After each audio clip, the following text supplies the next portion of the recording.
Peermade Kattappana 110 kV line double circuit പദ്ധതി പ്രാരംഭ survey പ്രകാരം തുടരുവാൻ അനുമതി നൽകിയ ജില്ലാ കളക്ടറുടെ ഉത്തരവിനെതിരെ ജനങ്ങളുടെ പ്രതിഷേധം. ജനവാസ മേഖലയിലൂടെ വൈദ്യുതി ലൈൻ കൊണ്ടുപോകില്ലെന്ന ജനപ്രതിനിധികളുടെ ഉറപ്പ് നിലനിൽക്കെയാണ് പുതിയ നീക്കം. ഇതോടെ കാഞ്ചിയാറിലെ ജനങ്ങൾ 25-ാം തീയതി കട്ടപ്പന KSEB ഓഫീസിലേക്ക് മാർച്ച് നടത്തും. വൈദ്യുതി പ്രതിസന്ധി പരിഹരിക്കാൻ പീരുമേട് സബ്സ്റ്റേഷൻ മുതൽ കട്ടപ്പന വരെ 36 കിലോമീറ്റർ ദൈർഘ്യത്തിലാണ് വൈദ്യുതി ലൈൻ ബന്ധിപ്പിക്കുന്നത്.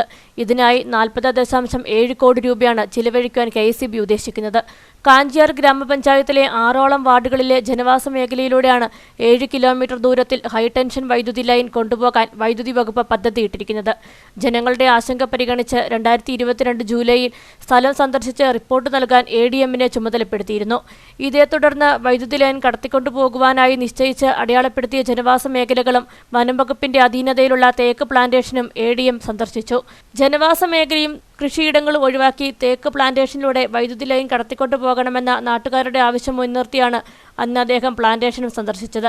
പിന്നീട് ഭൂഗർഭ കേബിൾ വഴി വൈദ്യുതി പ്രസരിപ്പിക്കുവാൻ കഴിയുമോ എന്ന സാധ്യതയും അതിനുള്ള ചിലവും KSEB ഉന്നത ഉദ്യോഗസ്ഥരുമായി ADM ചർച്ച ചെയ്തിരുന്നു. എന്നാൽ വൈദ്യുതി മണ്ണിനടിയിലൂടെ കടത്തിക്കൊണ്ടുപോകുന്നതിന് ചിലവ് കൂടുതലാണെന്ന് ഉദ്യോഗസ്ഥർ റിപ്പോർട്ട് നൽകി. ജനങ്ങൾ കൂടുതലായി താമസിക്കുന്ന മേഖലയിലൂടെ ലൈൻ കടന്നു പോകുന്നില്ലെന്ന് ട്രാൻസ്മിഷൻ വിഭാഗം നൽകിയ റിപ്പോർട്ടിലുണ്ട്.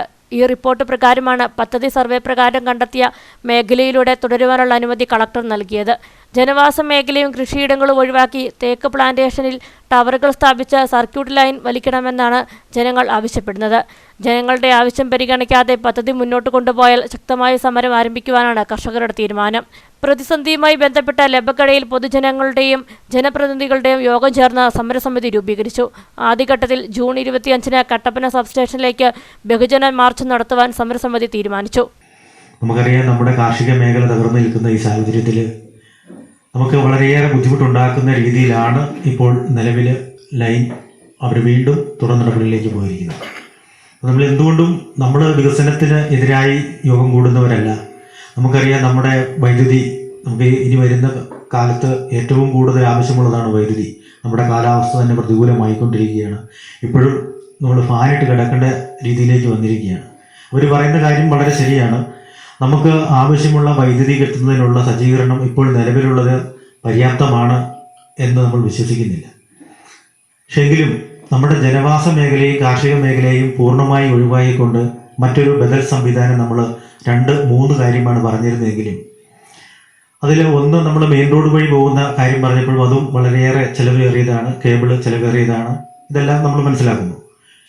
എങ്കിലും നമുക്കറിയാം, നമ്മുടെ ഈ തേക്ക് പ്ലാന്റേഷൻ വഴി ഒരുപക്ഷെ 2-3 കിലോമീറ്റർ കൂടും എന്നാണ് അവർ പറയുന്നത്. 3 കിലോമീറ്റർ കൂടിയാലും അല്ലെങ്കിൽ 4 കിലോമീറ്റർ കൂടിയാലും ഒന്നും മറ്റ് ജനങ്ങളെ ഒന്നും ബാധിക്കാതെ തന്നെ നമുക്ക് ഈ ലൈൻ കൊണ്ടുപോകുന്നതിന് വേണ്ടിയുള്ള നടപടികളിലേക്ക് അവരെ എത്തിക്കുന്നതിന് വേണ്ടിയുള്ള ഒരു സമരപരിപാടിയാണെങ്കിൽ അത് മറ്റ് എന്ത് പരിപാടികളാണെങ്കിലും നമ്മൾ ഈ ജനക്കൂട്ടത്തെല്ലാം ഒന്നിച്ചു നിർത്തിക്കൊണ്ട് നമുക്ക് മുന്നോട്ട് പോകേണ്ടതായിട്ട് വന്ന സാഹചര്യമാണ് ഇപ്പോൾ നിലവിൽ. പെരിയാർ തീരത്തുകൂടി കൊച്ചി, ഇടുക്കി, തട്ടാത്തുകുടി, കല്യാണത്തണ്ട്, നിർമ്മല സിറ്റി വഴി കട്ടപ്പന സബ്സ്റ്റേഷനിലേക്കോ അല്ലെങ്കിൽ അയ്യപ്പൻകോവിൽ, തേക്ക് plantation, Anchuruli, Nirmala city, Kattappana substation എന്നീ റൂട്ടുകളിൽ ഒന്ന് തിരഞ്ഞെടുത്ത് വൈദ്യുതി ലൈൻ കടത്തിക്കൊണ്ടു പോകണമെന്ന് നാട്ടുകാർ ആവശ്യപ്പെടുന്നു.